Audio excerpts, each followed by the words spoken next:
Silchar news 24 এর আরেকটি নতুন ভিডিওতে আপনাদেরকে স্বাগতম জানাই। আজকের এই ভিডিওতে বিশেষ কয়েকটি গুরুত্বপূর্ণ খবর নিয়ে আসলাম। আজকের প্রথম খবরটি হলো আসামের লক্ষ লক্ষ মহিলাদের জন্য এসেছে একটি ভালো খবর। রাজ্যের মুখ্যমন্ত্রী ডক্টর হেমন্ত বিশ্ব শর্মা রাজ্যের মহিলাদের জন্য একটি বৃহৎ ঘোষণা করেছেন। মুখ্যমন্ত্রী ডক্টর হেমন্ত বিশ্ব শর্মা জানিয়েছেন যে সকল মহিলারা এখনো পর্যন্ত অরুণোদয় আঁচনিতে অন্তর্ভুক্ত হননি তাদেরকেও অরুণোদয় আঁচনিতে অন্তর্ভুক্ত করা হবে। মুখ্যমন্ত্রী জানিয়েছেন অরুণোদয় আঁচনির 1250 টাকা থেকে বৃদ্ধি করে ভবিষ্যতে 3000 টাকা করে দেওয়া হবে। তার সঙ্গে মুখ্যমন্ত্রী ডক্টর হেমন্ত বিশ্ব শর্মা জানিয়েছেন রেশন কার্ড বিতরণ এবং রেশন কার্ডেতে নাম অন্তর্ভুক্তের কাজ সম্পূর্ণ হওয়ার পর রেশন কার্ড থাকা প্রতিটি পরিবারের মহিলাকে অরুণোদয় আঁচনিতে অন্তর্ভুক্ত করা হবে। তার সঙ্গে যে সকল মহিলাদের অরুণোদয় আঁচনিতে নাম অন্তর্ভুক্ত রয়েছে কিন্তু রেশন কার্ড না থাকে তাদেরকে রেশন কার্ড প্রদান করা হবে বলে জানিয়েছেন মুখ্যমন্ত্রী ডক্টর হেমন্ত বিশ্ব শর্মা। এরপরের খবরটি হলো আবেদনের পর যে সকলেরা রেশন কার্ড লাভ করেননি তাদের জন্য এসেছে একটি ভালো খবর। যে সকলেরা আধার কার্ড না থাকার কারণে রেশন কার্ড লাভ করেননি তাদেরকেও খুবই শীঘ্রই রেশন কার্ড দেওয়ার আশ্বাস দিয়েছে রাজ্য সরকার। এরপরের খবরটি হলো আর মাত্র 3 দিন রয়েছে।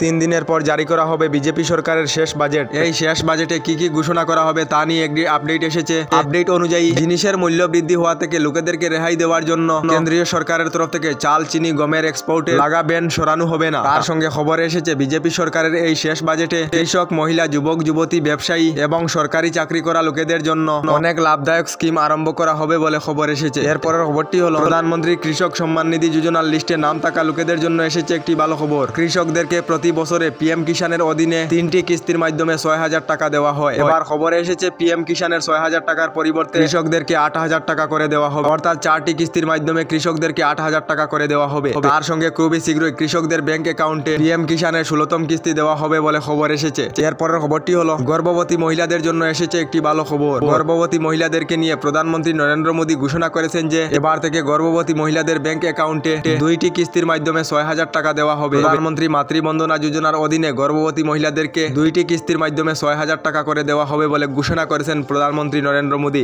এরপরের খবরটি হলো এলপিজি গ্যাস কানেকশন থাকা সকলদের জন্য এসেছে একটি ভালো খবর। প্রতি মাসের 1 তারিখের দিনে এলপিজি গ্যাস সিলিন্ডারের মূল্য কম বৃদ্ধি করা হয় কেন্দ্রীয় সরকার থেকে। এবার খবর এসেছে আগামী মাসে এলপিজি গ্যাস সিলিন্ডারের মূল্য কিছুটা কম করে দেওয়া হবে কেন্দ্রীয় সরকারের তরফ থেকে। কারণ হলো সামনে আসিতেছে লোকসভা নির্বাচন, যার কারণে এলপিজি গ্যাস সিলিন্ডারের মূল্য কমিয়ে দেওয়া হতে পারে। আপনারা এলপিজি গ্যাস সিলিন্ডার বর্তমানে কত দিয়ে কিনছেন কমেন্ট একটি করে নিশ্চয় জানাবেন। এরপরের খবরটি হলো গরু ছাগলের মালিকদের জন্য এসেছে একটি বিশেষ খবর। রাজপথে গরু ছাগল উঠলেই মালিকদের ভরতে হবে বড় জরিমানা। এবার গ্রাম অঞ্চলের সড়কে গরু ছাগল উঠলেই মালিকদের ভরতে হবে জরিমানা। বিভিন্ন সময়ে সড়কে গরু ছাগল থাকার কারণে দুর্ঘটনা এবং অঘটন হয়ে থাকে, যার জন্য জেলা পথ সুরক্ষা সমিতি এই সিদ্ধান্ত নিয়েছে। এবার থেকে রাজপথে এবং গ্রাম অঞ্চলের সড়কে গরু ছাগল উঠলেই গরু ছাগলের মালিকদের বড় আকারের জরিমানা দিতে হবে বলে জানানো হয়েছে। আমাদের ডেইলি খবরগুলি ভালো লাগলে আমাদের ভিডিওতে লাইক দিয়ে চ্যানেলটিকে সাবস্ক্রাইব করে নেবেন।